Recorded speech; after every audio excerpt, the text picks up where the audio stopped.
I am Martha Williams. As I sat in my rocking chair by the window, I gazed at the marigolds blooming in the garden.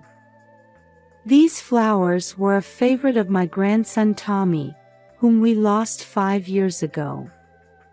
Each time the yellow petals sway in the wind, vivid memories of that day come flooding back. Grandma, look. This flower is like the sun. Tommy's voice seemed to echo in my ears. His innocent smile, those big round eyes, and the soft touch of his hair, everything feels as fresh as if it were yesterday. My son Michael, his wife Jennifer, and 5-year-old Tommy lived in Maplewood, the next town over. Every weekend, they would visit my house without fail, cherishing our family time together. Michael would man the barbecue grill in the backyard, Jennifer would prepare salads in the kitchen, and I would bake my special apple pie. Tommy always followed me around, his eyes full of curiosity. Grandma, teach me how to make it next time. Tommy would say, and I'd smile and nod. Of course, we'll make it together when you're a bit older. Those happy days changed completely after that day. On July 15, 2018, Michael and Tommy went on a father-son hiking trip to Delaware Water Gap National Recreation Area in New Jersey, but they never returned. At first, we thought they had just gotten lost. Their car was found in the trailhead parking lot, and rangers and local police began searching. Jennifer and I visited the ranger station almost daily.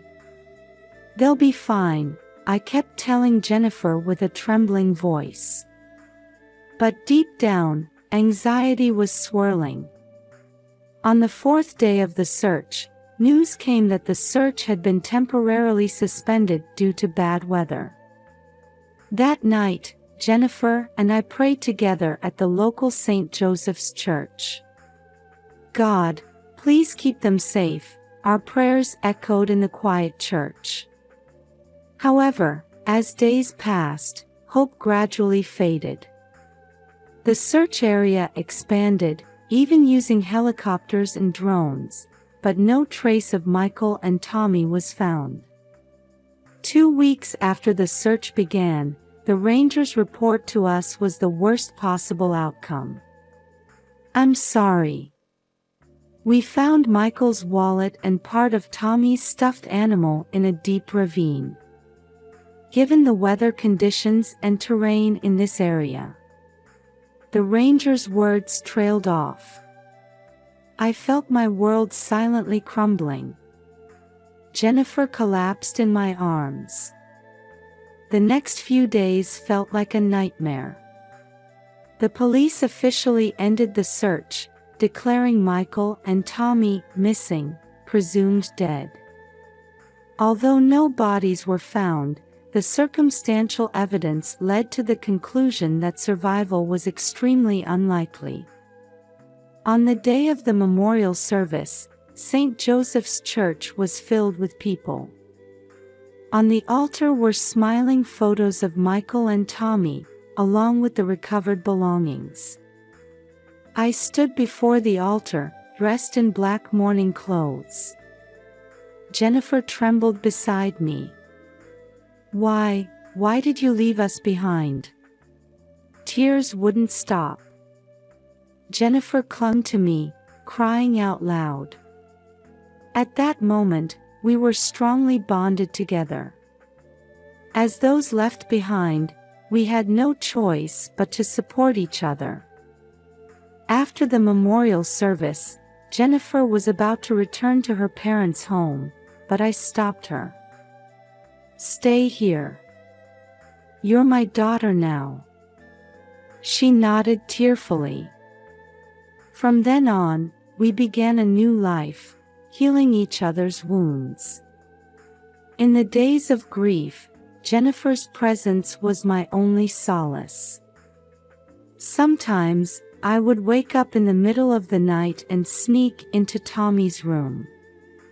There, his mementos remained untouched.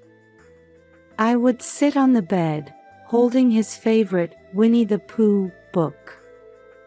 I could still feel the warmth of when I used to read it to Tommy.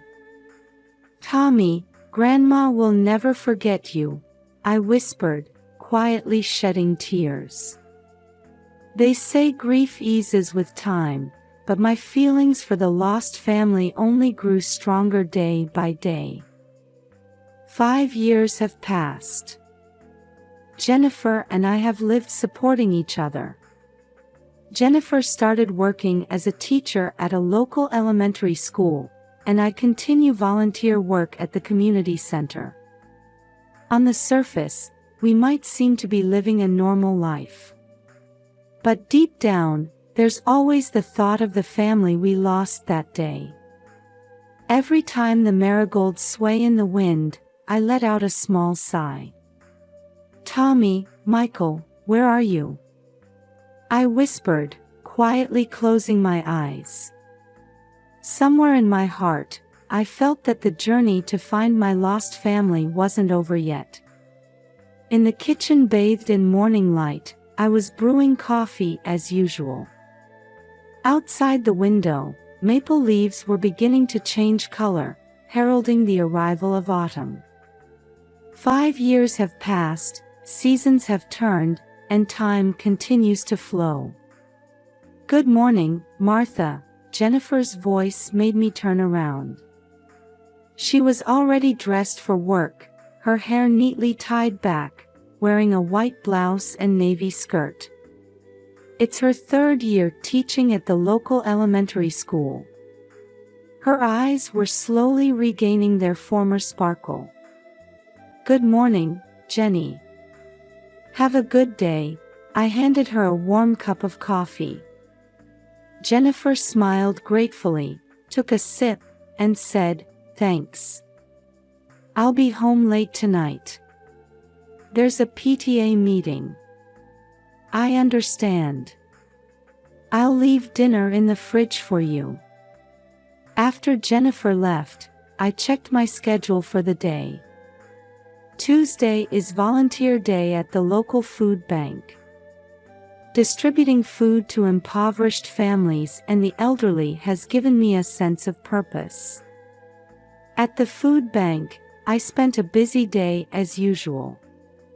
Sorting food, distributing it, and chatting with visitors.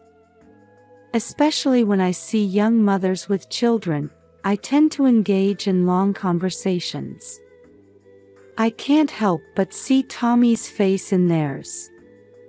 "Thank you for your help today, Mrs. Williams," Jeanette, the supervisor, called out to me. "No, thank you. I'll be back on Thursday." When I returned home, the sun was already setting. I took a shower and had a simple dinner. Then, as usual, I sat on the living room sofa and turned on the TV.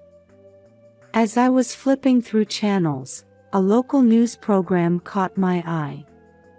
"Today, we bring you coverage of the Autumn Charity Festival held at Maplewood Community Park," the announcer's voice flowed. The screen showed a bustling park scene. Stalls lined up, and children were running around. I found myself smiling unconsciously. If Tommy were here, he would surely have been happy to participate, I thought, feeling a tightness in my chest. Just then, the camera focused on one boy. The most popular attraction at this year's festival was this shooting game. A 10-year-old boy brilliantly won the grand prize. My heart started beating rapidly. The boy on the screen looked exactly like Tommy. The same shaped eyes, the same smile. And then, "It can't be." The moment the boy unconsciously touched his left ear, I gasped. It was Tommy's habit. Since he was little, he always touched his left ear when he was nervous or excited. Tommy. I had spoken out loud without realizing it. My head was spinning, and my heart was pounding.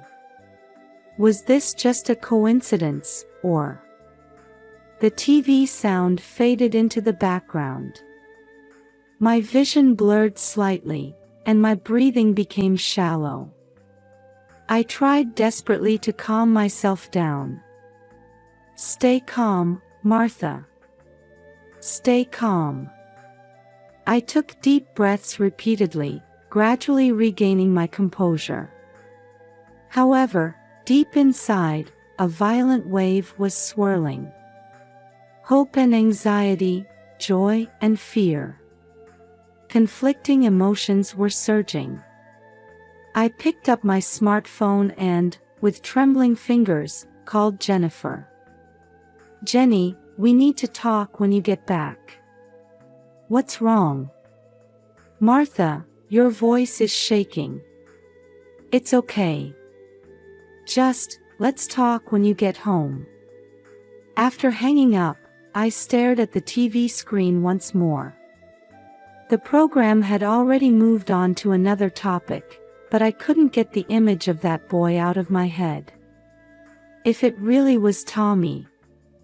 Just thinking about that possibility made my chest ache. But at the same time, a small flame of hope lit up in my heart. For 5 years, Jennifer and I had been seeking the truth. And now, that truth might have appeared before our eyes. The living room clock showed 9 o'clock.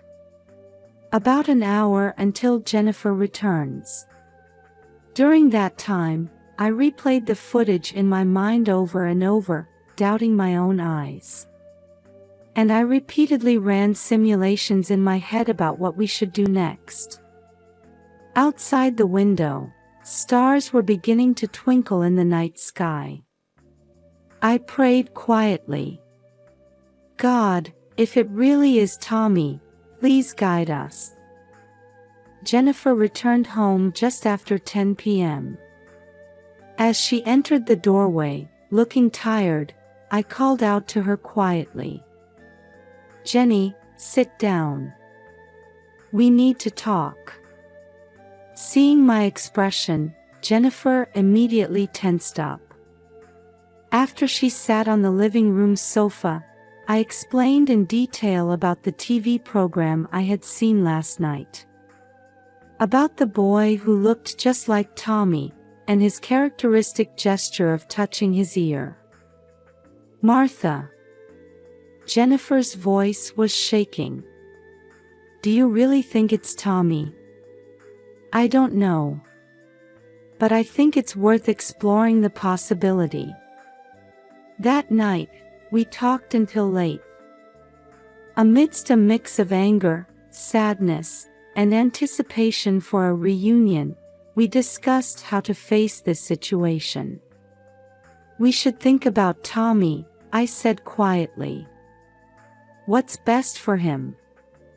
Jennifer nodded, wiping away tears. Yes, you're right. But I can't forgive Michael. I understand, I put my arm around her shoulders.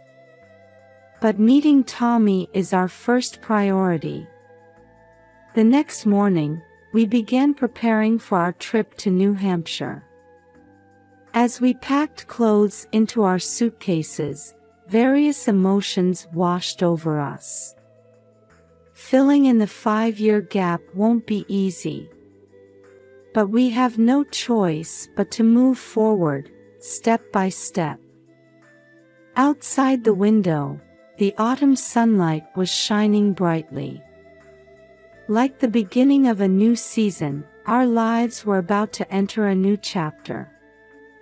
Amidst a mix of anxiety and anticipation, we took a deep breath, preparing for the journey ahead. A cold autumn wind greeted us as we arrived in the small town in New Hampshire. Trees with changing leaves colored the streets, creating a peaceful atmosphere. However, my and Jennifer's hearts were filled with tension over what was about to unfold. Following Sarah Morrison's instructions, we decided to wait at a town cafe first. Sipping coffee while looking out onto the street through the window. And then, at the promised time, we saw them coming. Michael looked a bit older, but it was definitely him. The woman named Sarah walked beside him, and then, it was Tommy. At 10 years old, he looked different from the 5-year-old in my memory, but the shape of his eyes and the way he walked were undoubtedly his. I heard Jennifer gasp. "Tommy." As they entered the cafe, I felt as if the air had frozen. Michael stopped in his tracks when he saw us, his face changing color. "Mom." "Jenny." His voice was trembling. Tommy looked confused, standing as if hiding behind Michael. I stood up and slowly approached them. "Michael, you owe us an explanation." As tension mounted, we sat down at the table. Sarah Morrison was also present, watching over the situation. Michael took a deep sigh and began to speak. "I'm sorry. I'll explain everything." He talked about his debts and gambling addiction, his affair with Sarah, and his decision to start a new life. But I couldn't leave Tommy behind. Jennifer was shaking with anger. "You ruined our lives.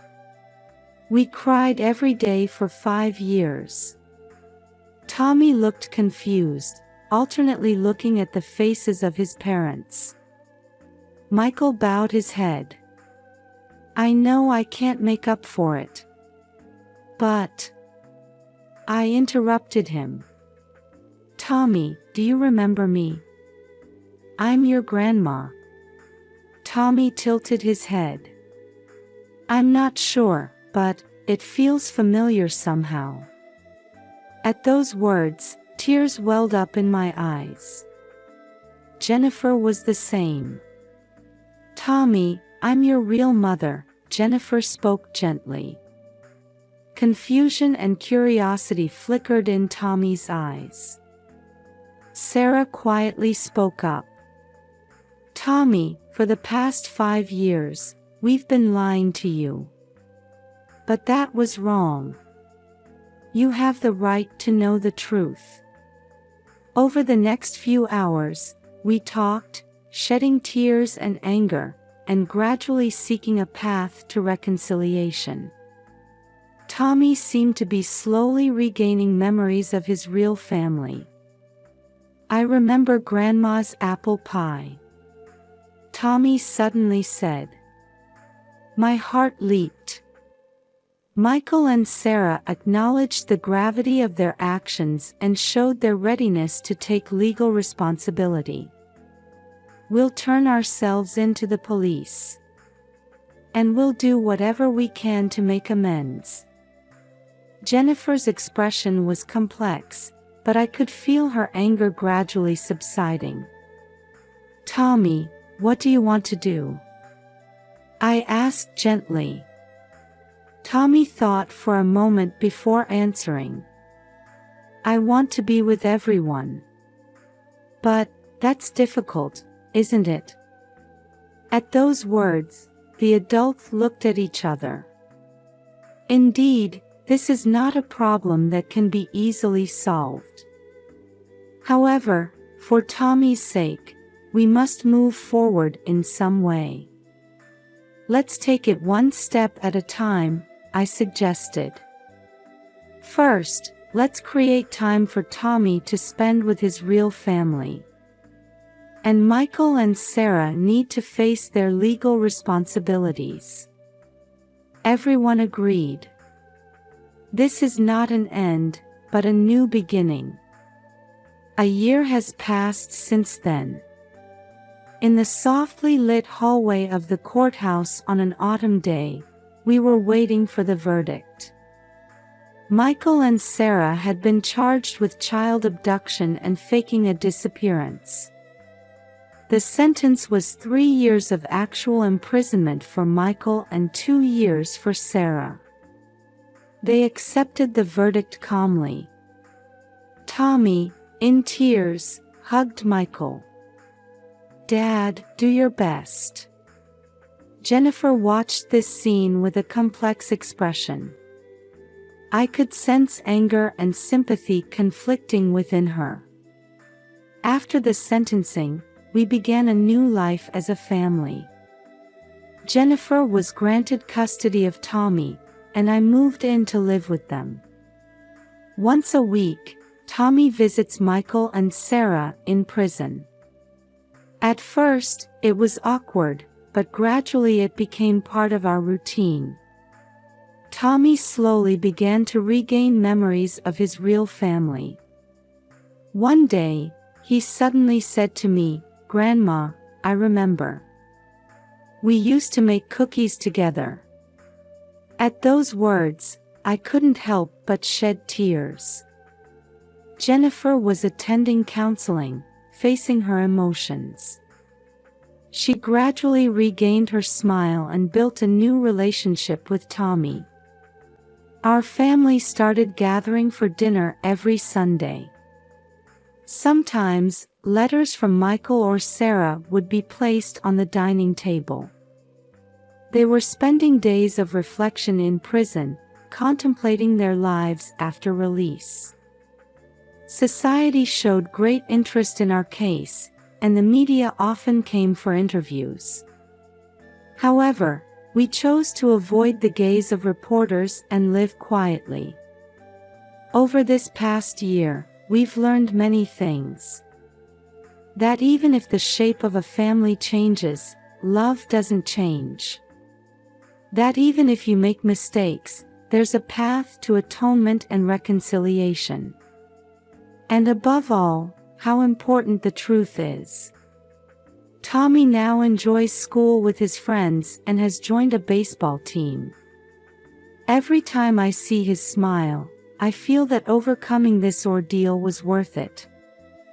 Family bonds can sometimes seem on the verge of breaking, but they can be repaired and made even stronger. Our story has only just begun. We intend to continue walking forward with love and understanding.